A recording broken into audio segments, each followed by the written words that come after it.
Lewis Hamilton has finally broken his silence after the dramatic events of the 2026 British Grand Prix at Silverstone. The seven-time world champion received a 5-second penalty for a false start, but still managed to fight his way back onto the podium with an impressive drive. However, the drama didn't end there. After the race, Hamilton came under investigation for an alleged yellow flag violation, putting his podium finish in doubt. Speaking after the race, Hamilton said he never saw the yellow flag and explained that he had no intention of breaking the rules. So, what really happened at Silverstone, and what did Hamilton have to say about the controversy? Let's take a closer look. Silverstone, Hamilton's home race. Over 100,000 fans in the stands, most of them there for one reason: to watch their hero fight for a home win. For a few seconds, it looked like he might actually get it. When the lights went out, Hamilton exploded off the line, blasting past pole sitter Kimi Antonelli and putting both Ferraris out front in the opening seconds of the race. Then the sensors told a different story than the crowd had just witnessed. Data showed Hamilton's car had crept forward a fraction before the lights actually went out. It wasn't a dramatic jump, but under Article B5.11 of the sporting regulations, even a fractional movement counts as a false start. A 5-second penalty was coming, and by his own admission, Hamilton knew it the moment it happened. He said afterward he'd felt the car shift and immediately sensed the consequences that were about to follow. That penalty was applied at his pit stop. A stop that should have taken roughly 2.5 seconds stretched out to almost 9, as his mechanics were forced to hold the car stationary. He rejoined buried in traffic, his dream now a distant memory. What happened next might be one of the most underrated performances of Hamilton's career, and almost nobody talked about it, because the storylines to come were so much bigger.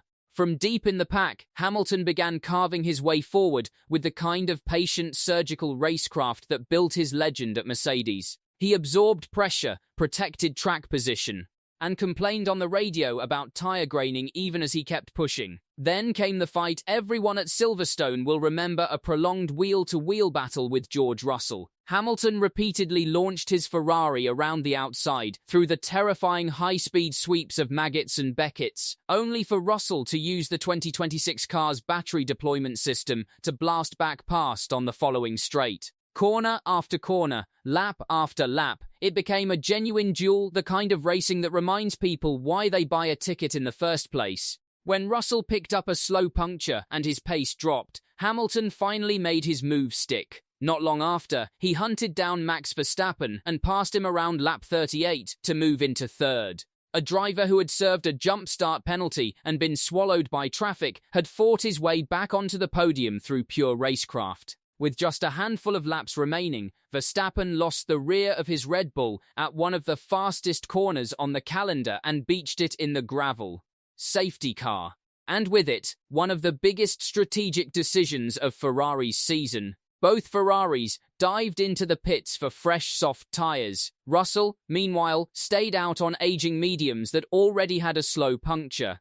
On paper, that move temporarily dropped Hamilton from second to third, but the logic was sound. One green flag lap with Hamilton on brand new soft tyres chasing a car on worn, damaged rubber wasn't a small advantage. It was a real shot at snatching back the position. Ferrari just needed the green flag to actually appear. It never did. This is where the story stops being about racing and becomes something far stranger. As the safety car led the field, race control began the standard procedure to clear lapped cars. Then, on the penultimate lap, the timing screens flashed the message everyone had been waiting for. The safety car was ending, and a green flag shootout was coming. It was wrong. A technical fault in the FIA's own timing and information system triggered that message without an actual instruction being issued. Underneath the error sat a technical regulation stating that a full lap must pass after the unlapping procedure before the safety car can be withdrawn. Based on when that procedure had actually started, there was no lap left in the race to allow it. The safety car stayed out. The race ended right there, under caution. The Silverstone crowd, the same fans who'd shown up specifically to cheer Hamilton, began booing before the checkered flag had even finished waving. A Ferrari result built on smart strategy and a genuinely brilliant drive from Hamilton had been decided by a software error, not by racing. The particularly striking part, the automated system involved, was built in the years after the controversial ending of the 2021 Abu Dhabi Grand Prix, specifically to remove human judgment calls from safety car restarts. The system, designed to prevent another controversial finish, had just caused one anyway. Even after the checkered flag, Hamilton's afternoon wasn't over. Around 40 minutes later, his car was summoned to the stewards for a potential breach of the rule requiring drivers to visibly slow down through a sector under yellow flags or a virtual safety car. The moment in question traced back to that overtake on Verstappen, right around the time a stalled Audi triggered a virtual safety car near the pit straight. Radio communication from a car running behind Hamilton at that moment became key evidence, suggesting he had continued overtaking cars during a period when drivers are required to back off. The stakes were enormous. With the entire field bunched together behind the safety car at the finish, Hamilton crossed the line barely ahead of the cars behind him. A 5-second penalty on a gap that's small wouldn't have cost him a place or two, it would have dropped him out of the points entirely, erasing the podium and almost all the championship points that came with it. When Hamilton finally addressed the media, he didn't hide his frustration, but he stayed measured rather than combative. He described the afternoon as one of the hardest of his season and said Silverstone, the race he wanted more than any other on the calendar, had taken something from him that was difficult to put into words. He acknowledged the false start was real and that he genuinely felt the car move. He also acknowledged that the yellow flag question was a fair one for the stewards to look into. But he raised something bigger than either individual incident. After doing everything right, overcoming a penalty, fighting back through the field, and executing a race that should have delivered a strong result, watching it all decided by a software failure in a system built specifically to avoid these situations naturally raises questions about whether the sport is getting its biggest moments right. He never used the word unfair. He didn't need to. The question was sitting right there in everything he said.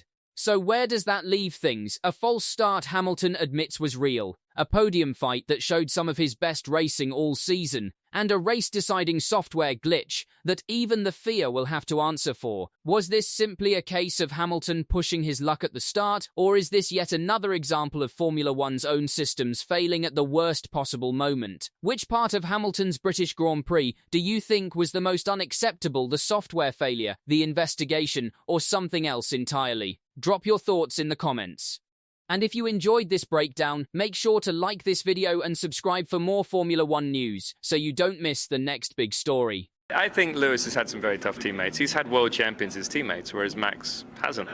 Jenson Button has finally broken his silence on Lewis Hamilton's recent performances, delivering what could be seen as a warning to Mercedes. While many believe Hamilton's resurgence is simply the result of settling in at Ferrari, Button argues there's a much bigger reason behind the 7-time world champion's return to winning form. According to the former F1 champion, the latest generation of Formula One cars perfectly suits Hamilton's driving style, suggesting that a revitalized Hamilton could once again become a serious threat to his former team and the rest of the grid. So what exactly did Button say, and why does it matter so much for how we understand Hamilton's career right now? Let's break it all down. To understand why this comeback story matters, we need to rewind to the beginning. Lewis Hamilton made the biggest move of his career when he left Mercedes at the start of 2025, walking away from a partnership that had defined more than a decade of Formula One dominance. 6 of his 7 world titles came during those years in silver and black, alongside race engineer Peter Bonington, a relationship so tight it almost felt like a second driving seat. Joining Ferrari was never going to be simple. New team, new engineers, new car philosophy, new pressure, and an entire fan base watching his every move under the most intense microscope in the sport. And it showed.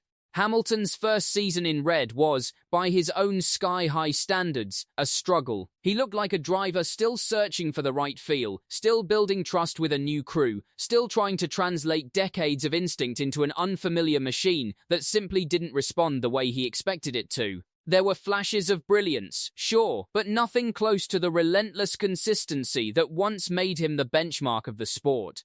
Qualifying sessions that should have been routine turned into puzzles. Race pace that should have been dominant instead looked merely respectable, and through it all, the questions kept piling up. Was this simply what happens when a legend changes teams late in his career? Was the fire still there?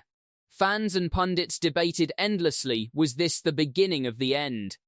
Or just a rocky adjustment period that every driver goes through when they switch garages. Even Hamilton himself, usually so composed in front of the cameras, admitted at various points that the transition was tougher than he'd anticipated. Adapting to a new steering feel, a new brake balance, a new way of communicating with engineers who didn't yet know his every preference, it all added up to a season that felt at times like watching a 7-time champion start from scratch.